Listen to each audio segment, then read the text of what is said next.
Good afternoon, everybody. This is Mellissa Thomas of Florida National News coming to you with today's episode of FNN Politics and Power. Thank you so much for tuning in. Now, today we're going to be doing our one-on-one talk with Angel Perry, who is the Executive Vice President of the Communication Workers of America Local 3108 Union.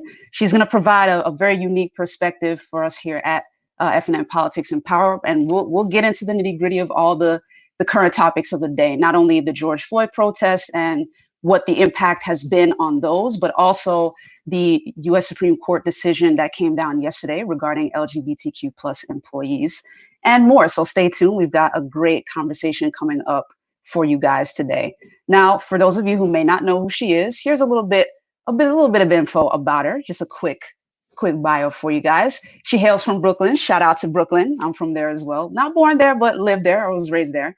But she was born to a union family, both parents working for the state of New York. So she attended private school, and during the summer, she had many adventures. She was, traveling on farms in the American countryside. Her parents made sure she had a very well-rounded childhood. Her relatives taught her hands-on trades that they learned as young adults, including fishing, hunting, farming, sewing, photography, camping, cooking, and botany. AKA making sure Angel was a one-woman army, wanted to make sure she was ready for the world. Her parents both believed in being involved in the community, and they often volunteered as a family in feeding the homeless, donating toys, clothes, or even time, depending on where the need was. So this speaks a lot to where she is now and the kind of work that she's doing these days. What got her into getting involved with the unions while she was in college in New York, her work study included IT network maintenance with Mac computers and, PC generic IBMs. During the summer, she worked at Con Edison and at Madison Square Garden. And she said she saw the difference between non-union workplace and a union workplace, and she decided where she wanted to stay. So you guys can pretty much figure that. She currently works as a tech support specialist. And as I mentioned, she is currently the Executive Vice President of Communications Workers of America Local 3108 for 13 years now. So very long history. They trained her to be an organizer and educator so she can fill many roles whenever the call arises. And she says she is her happiest when she is helping others. So without further ado, I am going to welcome the one and only Miss Angel Perry. All right. Welcome, Angel. How you doing? I am doing great. Thank you for having me. Absolutely. Thanks for taking the time to be on. We appreciate having you. I appreciate it. No problem. So starting right off, we're still in the middle of a pandemic. Absolutely. Even with everything that's going on. And you've been busy this entire time. Like, you're not someone that has necessarily had the opportunity to remain quarantined. So how have you been holding up, and how are you and your family doing in terms of health and everything? First and foremost, I'm fortunate. My family are doing well. Both parents are doing well. My daughter is doing well, and she has severe asthma. So it was especially concerning. But we follow the CDC guidelines, and she's safe, and we're all safe. Awesome. That's good to know. For sure, especially with the asthma thing, because that obviously COVID-19 being a respiratory illness. Go ahead. You're gonna say something. So as far as work goes, because I'm an essential worker, people need their cell phones and their internet and mobile devices. The whole time I'm up every day, 5 days a week, making sure those that need my help are I'm there for them. So it was interesting navigating and trying to understand like the shutdown and what that means, and having my badge and all kinds of adventures. But it's been good. It's been a good experience. It's been stressful, but it's been good. Got you. And what are your thoughts on how the state of Florida has reopened so far? Did you think we reopened a little too soon? Did you think it was handled well, especially now with the kind of spike in cases we're seeing now? What are your thoughts on that? So the virus is real. That's the most foremost thing everybody has to remember. COVID-19, the 19 is addressing that it was discovered in 2019. But Mm-hmm. COVID viruses have been around for thousands of years. This particular strand is dangerous. We don't have therapies or vaccine. As far as the state of Florida, I have mixed reviews. I think the education part could have done better, but Mm-hmm. understanding that information was hard to come by at a lot of ventures. It could be confusing. There was a lot of information that wasn't helpful. Mm-hmm. But the social distancing works, being 6 feet apart, wearing a mask when you're close quarters around people that are not your circle. Mm-hmm. All of that works to help protect. And that's an old um, policy from years ago. Viruses, this one is not aerosol or airborne. So it does require you to be close to someone, talking for more than 5 to 10 minutes, breathing in the droplets. Mm-hmm. That's how you get infected. So if you can do things that stem that process, then you can stay safe. Got you. And thank you for that lesson, because you talked to me off camera in a prior conversation, even before today, about the information you were able to get, and you were certified in it. Is that correct? Yes. So I took COVID-19 contact tracing through Johns Hopkins, and I'm currently doing the clinicals, trying to understand the virus better. I can't remember the school that's doing that one, but I'm not finished with that training yet, because that one's a little more complicated, because it goes through the biology of the virus and what they've learned so far as of April 2020. So that one I'm not finished yet. But yes, I am COVID-19 certified or educated. And that's helpful. You get to be the voice of reason in the room with all the confusion. So Yes, yeah. appreciate that. And that I've had lots of conversations with people where I saw this online, I saw that online, and I'm like, you know what? I'm going to go with the professionals. I'm going to go with my training, because that's what the U.S. government's using, and that usually works out better. That's going to be the safest. I'm going to go with the doctors. Right. Absolutely. And, kind of along that line, because this has to do with service, you learning that information to be able to provide the correct information to the public, anybody you're talking to.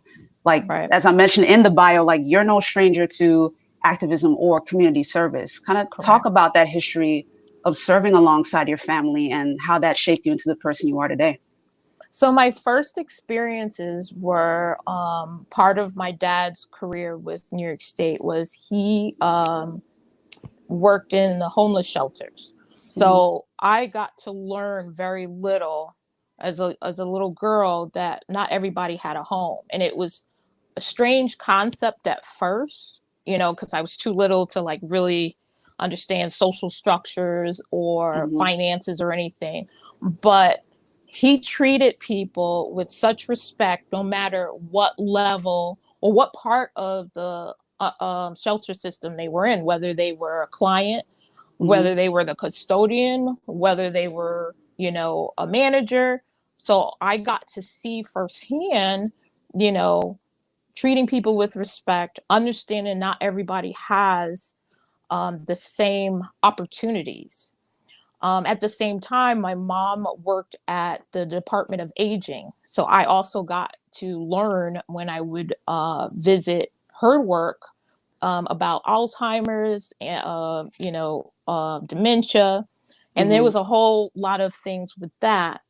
Now, each of those jobs had contracts. So when the contracts were up with New York State and there wasn't an agreement right away, I also learned about picket lines. And the only Mm-hmm. thing I remember, being that small, is that everybody was a family. People would bring kids over to our house. We went over to other people's house. We brought sandwiches and water. And I just remember, no matter what contract was on the picket line, so if it wasn't my dad's group or my mom's group, and there was other groups, we all still helped. So we all still participated as an enormous family, as frontline workers, And I never forgot it. It just stayed with me and became part of my character. So I help wherever I can, and that's just, you know, the best thing I can see where I fit in. So. Well said. And that leads perfectly into the next question. So talk about what you do now with the local 3108 for CWA. Talk about that. With Communication Workers of America, I actually started out as a shop steward, and where you represent the employees in a meeting with a manager during a discipline, or if there's contract violation. So I got to learn very quickly how to negotiate. And it's very similar to a pseudo lawyer. Somebody will come and say, hey, there's a problem. And I look into it and I do whatever is in my tool belt to make it right. Equality, environment, being treated fairly is all part of contract enforcement, is what I usually label it, because that's basically what it is. We have a rule book. The company needs to follow, and if it's not being followed, or they're trying to be in a gray area, then I step in and say, listen, this is what's been put on paper, this is where we need to be at. Then there was openings for office. Leadership within the local is voted in by the membership, so it's not like I just take over the seat and this is mine and you got to do what I say. No, actually, the membership body votes just like they would in November when in August. I think August 18 is primaries and local elections. And in November is the big presidential elections. So unions are established the same way. The membership decides who the leaders are. My first run, it was for a departmental for retail. And I did not win because there was someone else that had more votes than I did. That's basically what it came down to. And then I learned that people need to see me. So even though they know that I help and they know that I'm there and they can call me, I wasn't seen. So I learned to become more visible. And with that, when I ran for executive vice president, I went to all the different departments and made sure not only the members see me, managers saw me. This is who I am. I'm here to help. This is what I've already done for you, and this is what I plan to do. So it made a different dynamic. And then I won my seat. So with that came a little more responsibility. I help the president here with all of our contracts. We have about 14. Some newspapers, telecom, some sales companies, different work groups. They all rely on us to not only help negotiate what they need in their contract, but to reinforce it when something's not right. And talk a little bit about the process of a company or an organization becoming a member of the union. What's under that process? So that process starts out with, just so everybody knows, is that every worker in the United States has a right to organize. That is a non-negotiable. So it doesn't matter if you're at a restaurant or, if you're just a small company, even, mom and pop shops, their employees are allowed to organize.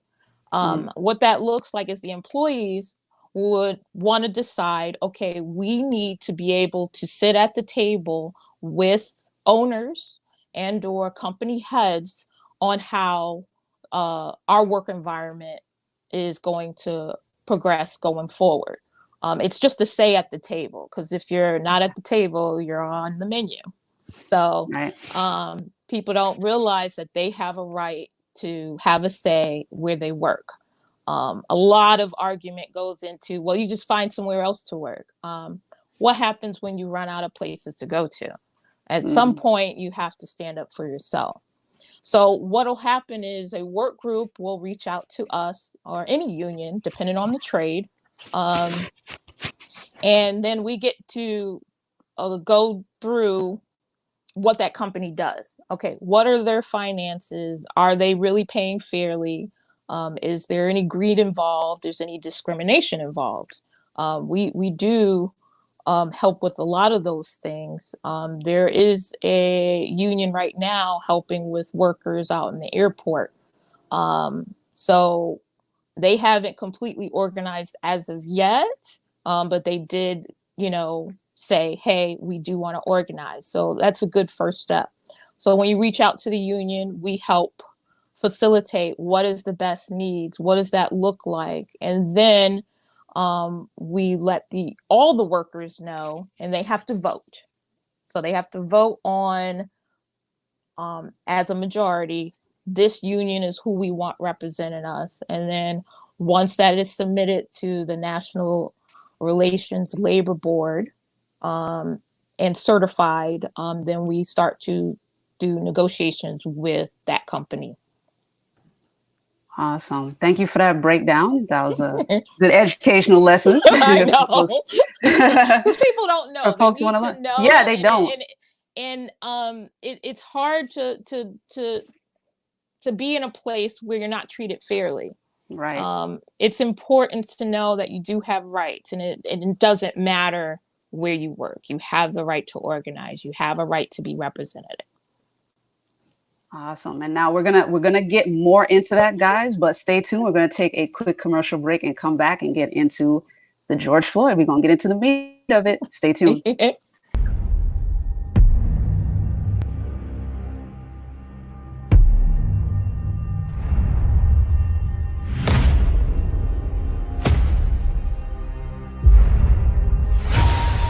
All this time we fought side by side.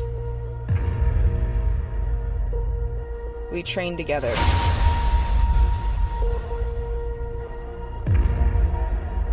We lost together. And now, you're the only one standing in my way.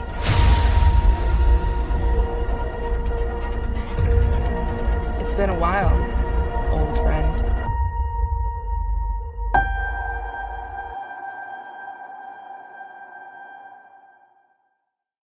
All right, and we are back. So thank you guys for continuing to tune in with us. And again, we are here with Miss Angel Perry, who's taking the time out of her very busy schedule to be with us. Thank you so much for being here. So yeah, we definitely wanted to get into the George Floyd situation. And before we do, I did want to shout out a couple of people who are showing you some serious love in the comments. So shout out to Will Carey, who was, what's up, Will? Super excited for the interview. Like, some of these guys commented before the interview began. Like, oh, we really? posted that it was coming. Yes, these are people who posted before we were live. When they knew you were coming, they were like, yes. So shout out to all these guys for showing love. Those are love. My people. Yeah. Yes. It's always good to have a great audience. And then Edge O'Reilly, we definitely want to shout you out because you actually made a comment, but he said there's a shero for workers' rights. So yes, shout out to Angel for being the shero for workers' rights. But to the point of equal rights and what the current conversation is with regards to George Floyd, the sweep of protests across the country, even here locally, because you've participated in some of them here locally. What are your thoughts on the impact of the protests, and what do you feel is the difference this time versus previous protests as a result of police brutality against African Americans? Like the George Floyd thing, like the impact has been different, but let's hear your thoughts on that. So first, I want to say my sincere condolences to the Floyd family. Mm-hmm. I cannot imagine, although, we all have our most horrific experiences of some kind. That's what has to be remembered, that we deal with quite a bit. And that's strictly speaking on racism. So my condolences to the Floyd family. What's different this time is I have to acknowledge that it is a global cry for justice. over and over in the media, we just saw body after body after body of someone being killed by a police officer.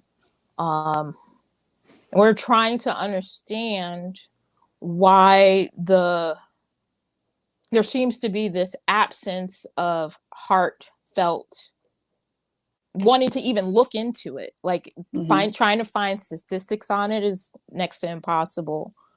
There's just this gap. But with Mr. Floyd's demise, from beginning to end, the usual comment of "we don't know the whole story" couldn't be said, and that was what brought the difference. No one could say, well, what happened before that? Although later they tried to dig up whatever from 10 years ago, which doesn't even make any sense to me. But you have people from Syria, from Ireland, from South Korea, all standing in solidarity.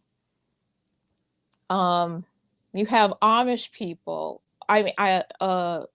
Also Buddhist monks. Like, I've never seen. I've been around on this planet 44 years, and I've never seen such an outcry. And it's absolutely beautiful because it validates what we've said forever, that just went on deaf ears because it's uncomfortable to talk about. People have what their idealism that makes them comfortable for the day, so they do not have to acknowledge their own mortality. And that's what people have to remember, is it's really not about the facts always when you're talking to an individual about their belief systems. We have a built up of a core of how we see the world, and that's how we deal with our mortality.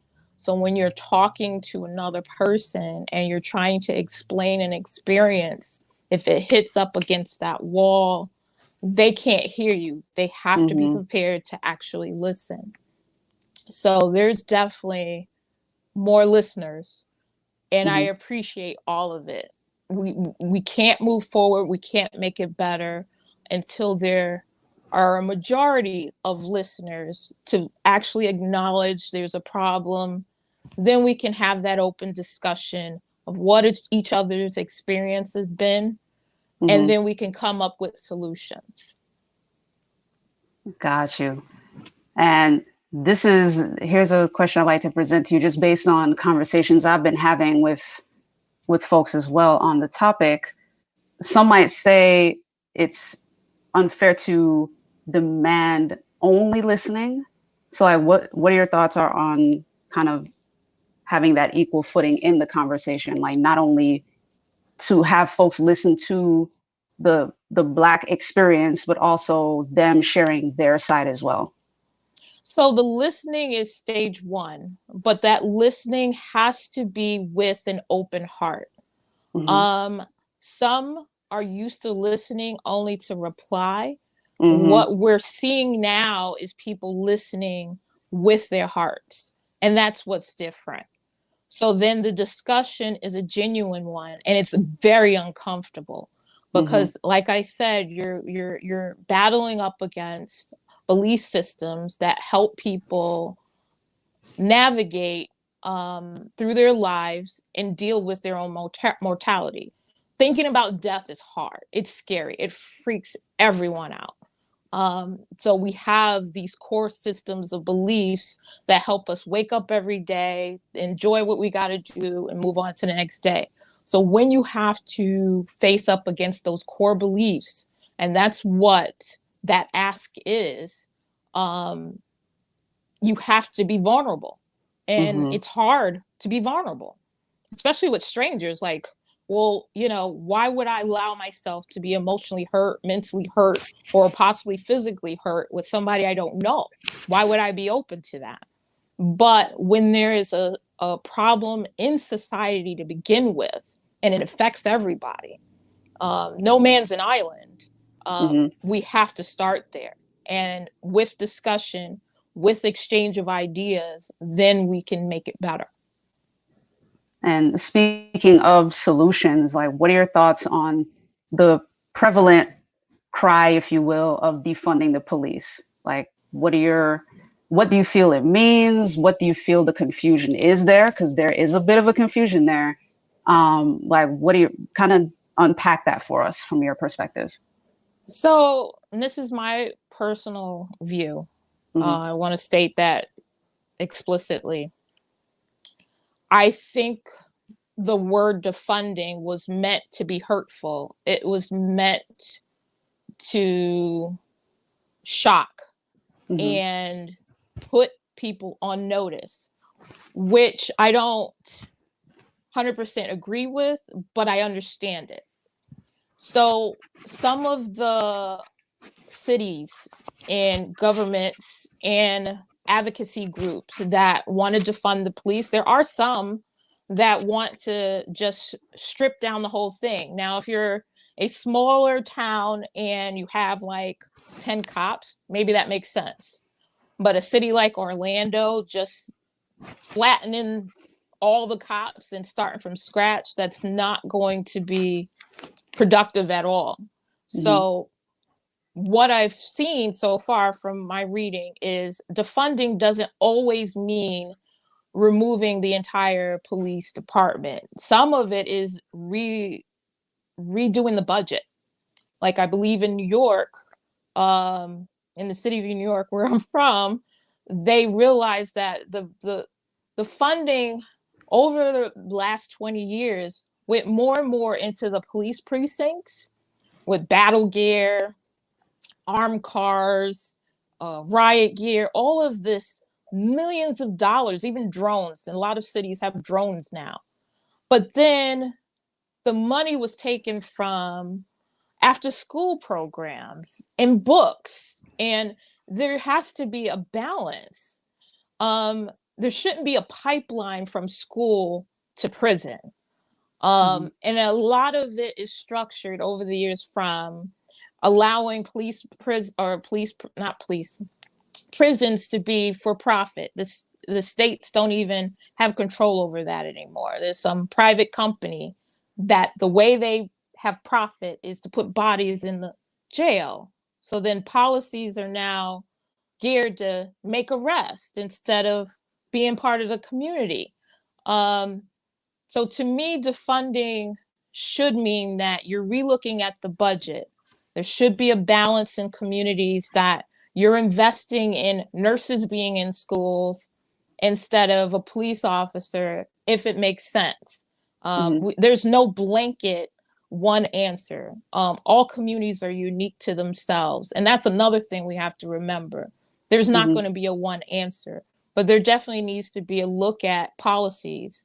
Like, the duty to intervene should be a no-brainer, but there are some governments, local governments, that think that's the problem, because verbiage in a contract might say you have to assume before that person does something. Okay, so change it to after they are doing something. You know, there's these little games that are played, and it affects lives. People are dying.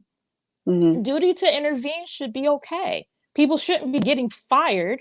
Police are getting fired because they're trying to, make sure that their partner is doing the right thing, but it's wrong for them to interrupt that arrest.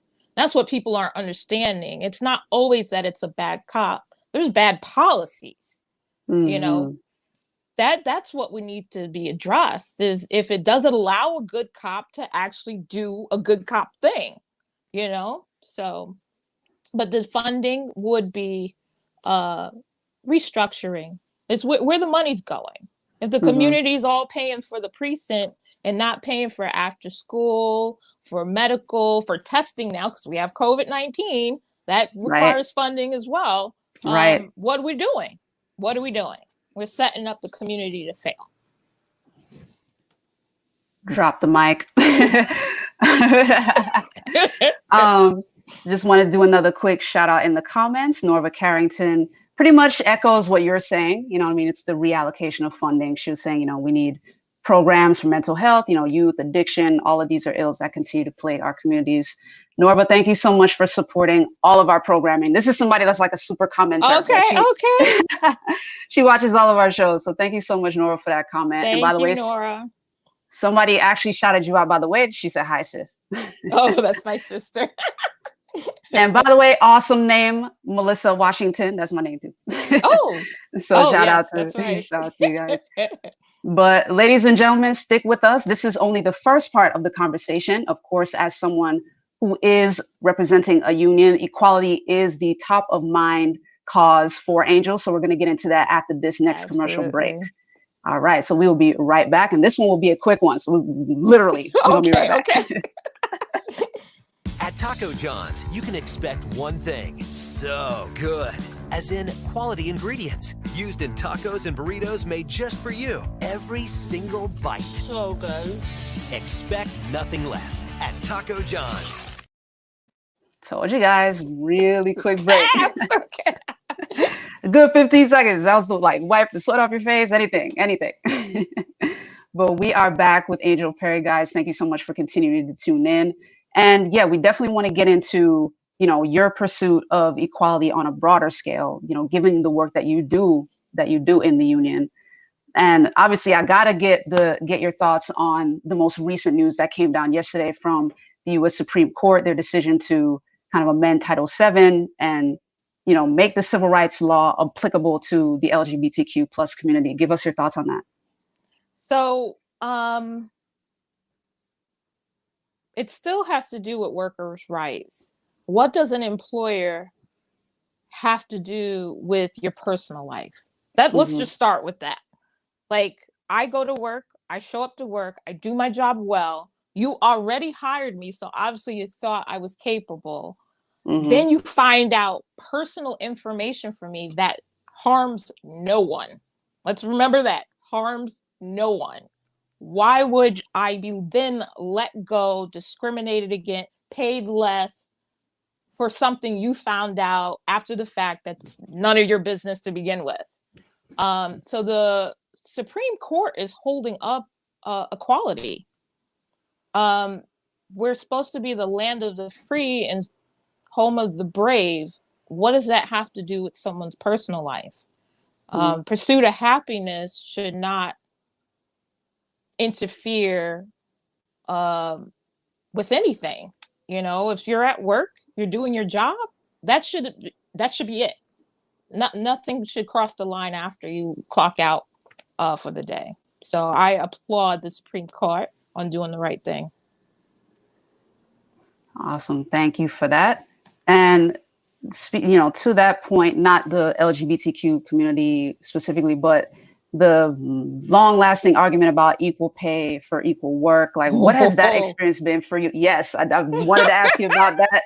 You know, especially as a fellow lady, wanted to get your thoughts on your experience with it, whether as an employee or as someone in the union. Like, what has that experience been for you? So, fortunately, with unions, no company under contract can pay you different because of your gender. That's a beautiful thing. And that was a lot of my experience. I worked for one company. It was a pharmacy, for those that know me for a long time. They literally paid me less because of the color of my skin, and I was a woman. And I was told that boldly in my face. Wow. In the same time, they would hire males, have me train them, and then promote them. Wow. So with that, you know, I left that job and went to a telecom job, which I was paid considerably well. With that company. But personal experience, I didn't understand it. I thought for the long time, I thought it was me. I thought I did something wrong. I tried to work harder at that company. of that pharmacy, I tried to like talk to my manager, because it wasn't up to him. It was up to the area manager at the time. I talked to the area manager over and over again. Okay, well, this person got hired after me. Why am I getting paid less? It was 65 cents at the time, but money's money. Mm-hmm. And I didn't understand it. I blamed myself a long time. It's like, well, maybe I'm not doing as good of a job. So I would work extra hours. I would show up early. I did all the manager duties without the title, thinking that maybe they just didn't see what I was doing or capable of. I even learned how to fill scripts without going to school and understand scripts, medicines, how they contract with each other. If a person, has any medical issues, what a new script would do. Even calling doctor's offices on behalf of the pharmacist. Hey, did you realize this patient has this, this, and this? So with all that, I honestly kept blaming myself. What am I doing? What am I doing? And it wasn't until I went to the next job and I was rewarded for everything. They just couldn't understand how they couldn't find me sooner. And I excelled. And, then I realized it wasn't me. But I didn't get into the fight with inequality until later. But that's what motivates me, is that I was there. I did everything I was supposed to and got paid less anyway. I did everything I was supposed to and was told they'll think about promoting me, while in the meantime, I was training new people to be my boss. So I'm sure a lot of us have been there, unfortunately. And how do you, as EVP here in your union, how do you normally address that when it comes up with the companies and organizations you represent? So those that the contracts that I already represent, that can't happen. Like, because it's on paper, it's a legal binding document. The companies can never sit there and say, well, that's a female, we're going to pay her 80 cents to the man's dollar, or she's Black, so it's 60 cents to the man's dollar. That won't happen. You are a person. You walk in with your experience. They start you on a pay scale, and you get raises and incentives just like anybody else in that same work group. It's those that, when we are organizing them and discovering that there's inequality, then that's the lessons that we're teaching them as they're deciding whether to take us on as representatives. People discover at that point, because most company policies is, well, don't talk about your pay. You don't need to show your paycheck to your coworker, which legally you're allowed to talk to your coworker about work. Just an FYI. But that'll be a company policy. Don't talk about your pay. Throw that out the window. Talk about your pay, because that's the only way you're going to know and uncover when there's something wrong. I hope everybody caught that. Talk about that. Talk about it. Talk about your pay. Do not be afraid to talk about your pay. Because, as you said, it's pretty much the only way you find any disparities, really, because you're like, wait a minute, so appreciate you clearing that up for everybody. The other thing I want to make sure to touch on is that you have a very big heart for veterans and veteran families. So talk about, you have the family tradition, and you also actually make sure to separate money from every paycheck to go towards veteran families. So talk about your project, because I think you have a personal project as well that addresses troops specifically.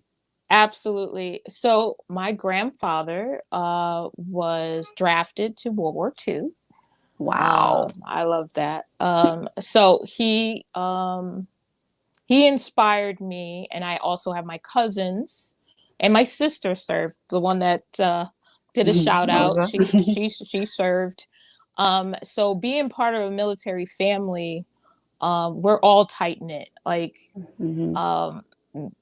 each one teach one.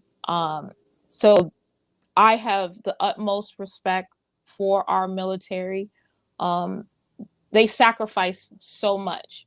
Once you sign on to be Navy, Army, Marine, National Guard, Air Force, any of those departments, the United States owns you.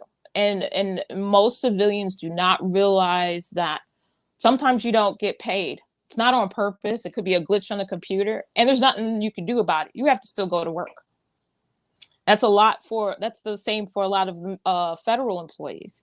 So with that, part of our family is off of Fort Drum in upstate New York. So I lived in Watertown for a long time. My home was a Joe's home. People could come and get breakfast, coffee. Some people needed someone to practice PT with them. They just needed someone to talk to. A lot of times people would sign up to join the military and they have no family, or they're the oldest of siblings that lost parents. So trying to navigate going through whatever you have to go through to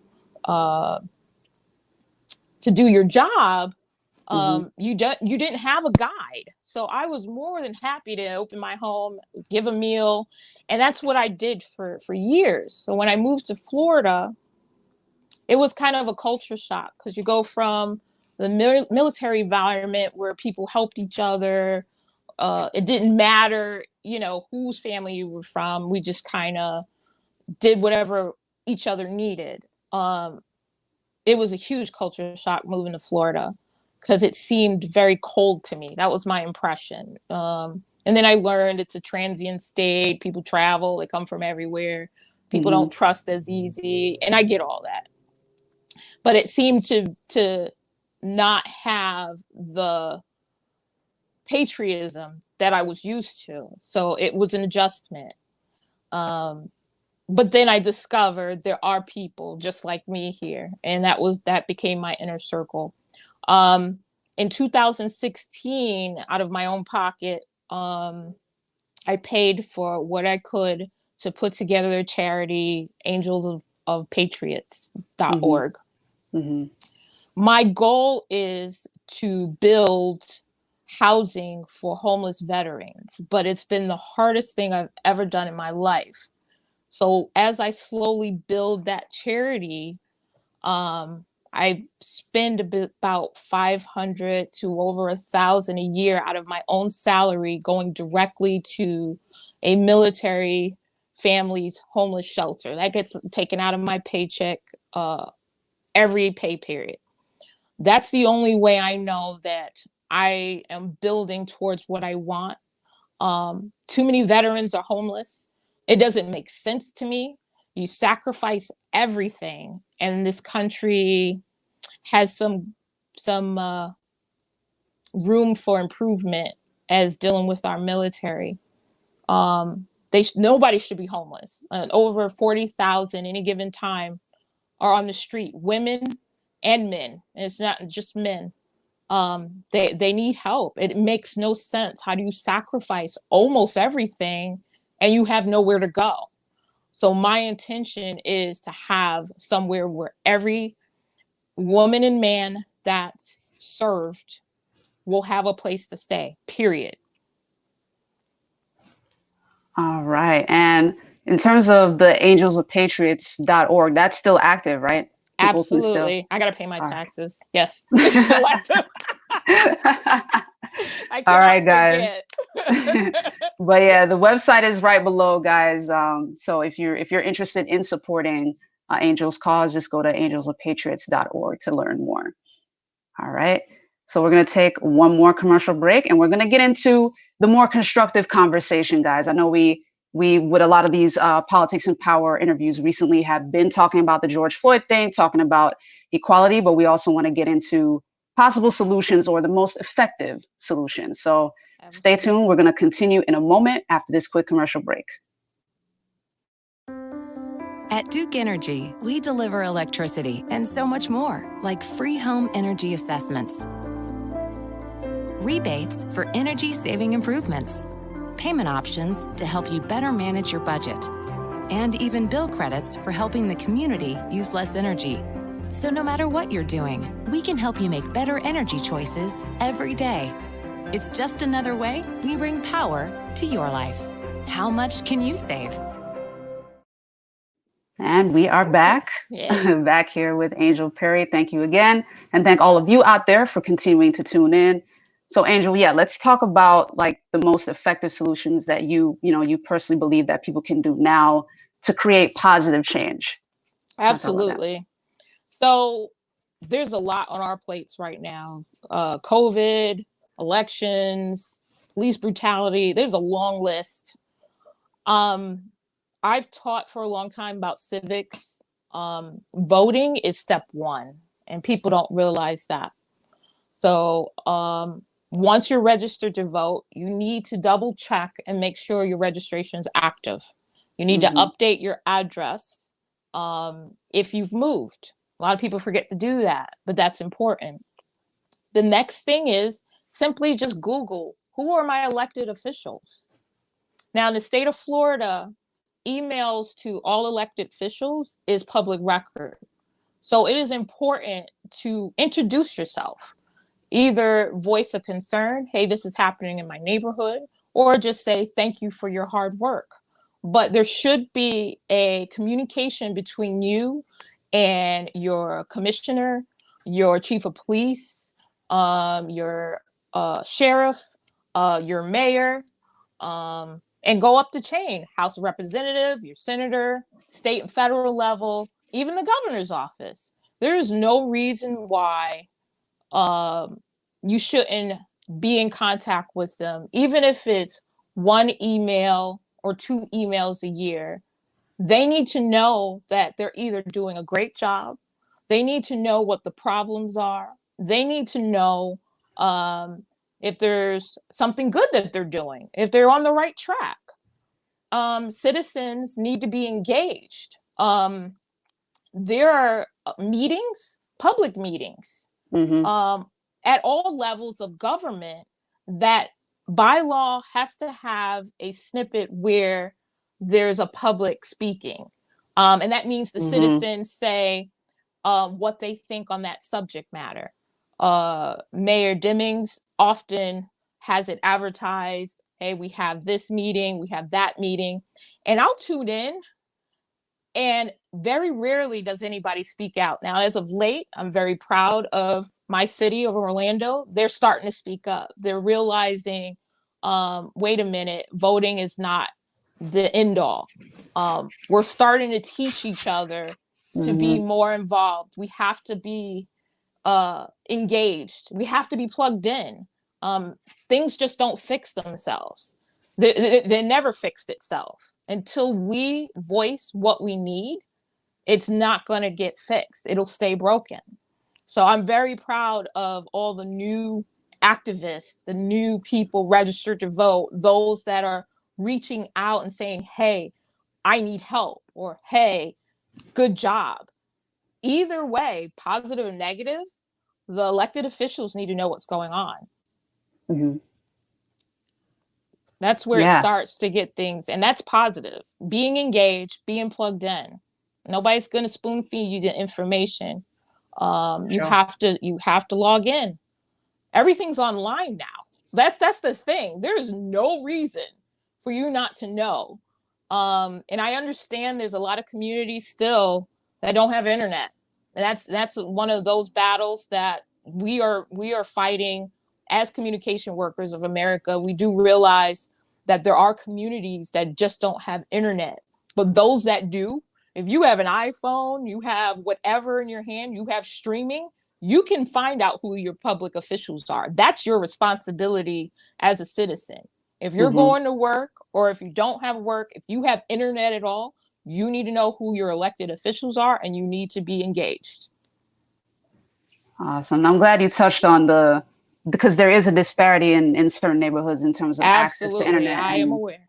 Yeah, and that affects their ability to be engaged. But the key too is also that I've learned being engaged here too is connection. Like anybody that you meet locally and you find out that they're plugged into the community, like latch on.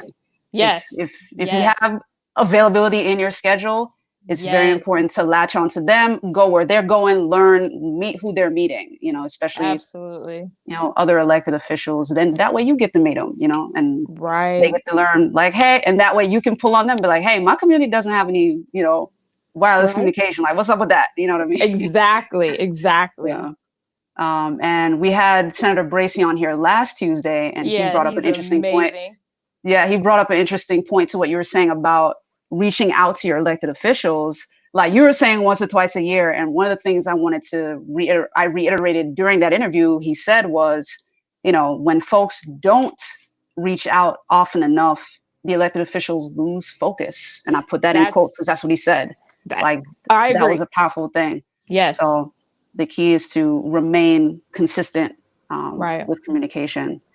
And kind of to that note, talk a little bit about, your thoughts of seeing new faces running for office, not only more folks coming out to be engaged, to register to vote, but the folks who are running for office. Talk about that.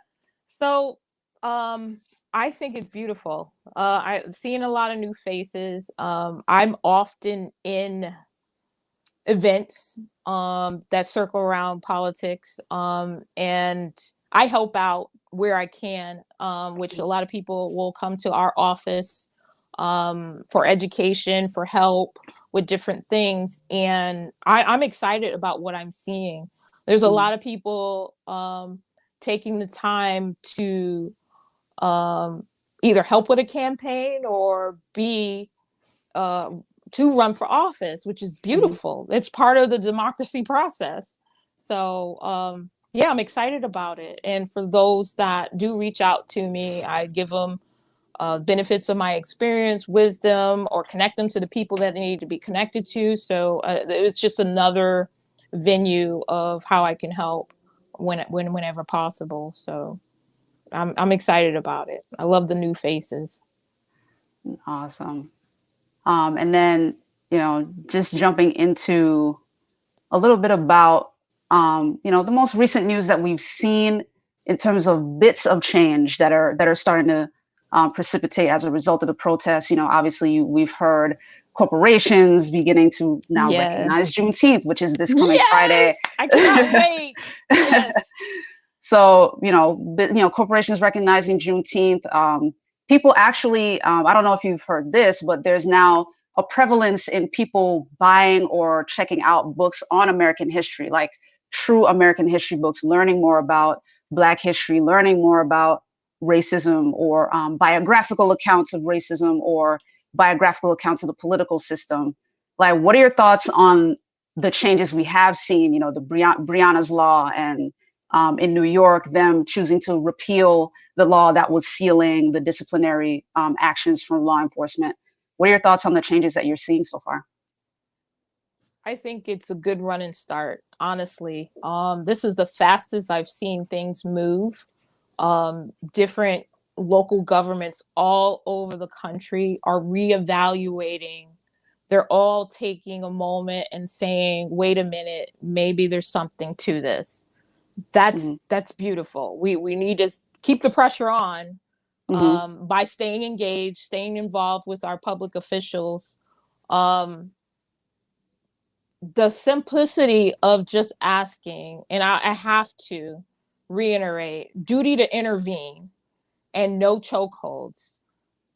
Those are two things that it seems like it's a no-brainer. I don't know how many conversations I've had over the last 18 days, I think 19, 20 days that the marches have started. That's just not policy at police precincts. Like, why would it be legal to choke someone out as a subdue process and then hope that person isn't a bad person? It's just fertile ground to begin with. You're giving the opportunity of a bad person to be bad at their worst. But the changes that have come about out of all of this, I think Congress is looking at some stuff. The president has worked on some things. He was announcing today. I did not get a chance to see it. But I am encouraged. I have to say, in the long of it, in this battle, which all the battle is the same, no matter what subject you pick, doing the right thing, equality, fairness. I am encouraged. The first time in a very long time, I am very encouraged where this country is going. Awesome. And thank you, thank you for sharing your thoughts on that, for sure. I know there's some folks out there that still beating the drum, you know what I mean? Yes. Like, and obviously, right. Yeah. And again, as Angel is saying, for those of you who choose to exercise your First Amendment right to peaceably assemble, continue to do that safely and peacefully, because this pandemic is still here, guys. Absolutely. Like, continue to stay safe. Some people were saying, like, all right, yeah, the Breonna's law is here. What's going on with the police officers that killed her? Like, can we get some arrests? Continue to, put the pressure on, and we'll continue to see changes. And then for the corporations, particularly, union leaders like you, are going to be especially useful, because the other question that is now being presented with all of these guys recognizing Juneteenth and kind of revisiting their policy is, well, okay, let's take a look at your C-suite. Like, how are things looking in your leadership? Like, what are you going to do in your policy on that side of things? And for you, is that something you also deal with companies that you're coming in to educate? Is that something that you also touch on in terms of diversity in their C-suite, like equality on that side? Yeah. Yeah, I fortunately work for a company that always wins awards on diversity. But there are other companies that have that challenges. I think one company had a guy step down so they could hire somebody that was more diverse. I'm glad the conversation is open. It's important for fairness. It's important that the right person is picked. But again, we go back to the core beliefs and comfortable conversation, and people are starting to have it. And then it makes them realize, if I do blind resumes, that is a solution. If you do a blind resume, you shouldn't know the person's name, just their credentials, and you pick according to that. You can't mistakenly pick according to male or female. You can't mistakenly pick according to race with those. That should be something the bigger companies and small companies, I think should take on as a hiring process. That's a beautiful thing too, that they are starting to have that conversation. I'd rather see what happens, but I'm glad they're talking about it. That's where I'm at with that one. We're talking about it. Right. So jumping onto the more personal side of things, so speaking to Angel just as a person, like, what is the most meaningful or gratifying thing to you about the work that you do, about being, the EVP of the local 3108? What's the most gratifying thing? So I have a little bit of an addiction. I love helping people. It's like a adrenaline high, because that person had a bad day. If someone, not always, but a lot of times, somebody is crying, somebody is devastated, something happened, and either it's with the resources that I've pulled together, solutions that have been set in place by groups, advocacy groups, or company groups that we were able to discuss and have at the ready. There's nothing like fixing it, basically, is the way I interpret it in my head. Somebody is at a dire strait, or just need a little bit of help or a lot of help, and I have that solution. I've from very little,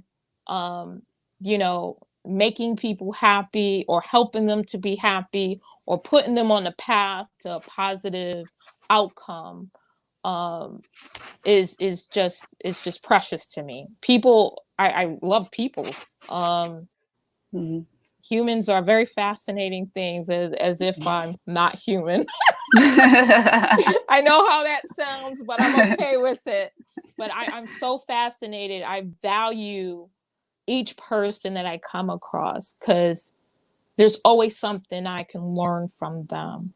And that's precious to me. Each individual person has a unique experience, has something they can teach me, and I love learning. So with that, my trade is I'm learning from you. I will help you. Awesome. Appreciate that. And to reiterate, guys, I hope the conversation wasn't too meaty, but just to reiterate the key points that Angel did share is, number one, be a listener. Make sure you're learning from everybody that you're talking to. And then number two, vote in terms of a call to action in the immediate future. 3, research the elected officials that are currently in office and research the people that are running, because absolutely you have to vote for them on the ballot. And as we hear in the national conversation, folks kind of there's oversight in terms of the local elections, and the local elections are where things really happen, where your life is directly affected. So just to reiterate her key points for you guys, make sure you don't lose any of them. And hey, if I forgot anything, please chime in. Oh, well, the only thing I want to add is the census. That's I really want to touch on. The census determines federal dollars to a community. It does not do anything that has to do with being arrested or anything. They don't care about that. The Constitution says the funding, federal funding, has to be issued according to the population. So filling that out, including babies, whoever's in your household, it does not matter. Communities are suffering because the ones that are educated are filling out the census. So all the funding is going there. If you need funding in your community, the fastest way to get money into your community is to fill out the census. They have to know who's present.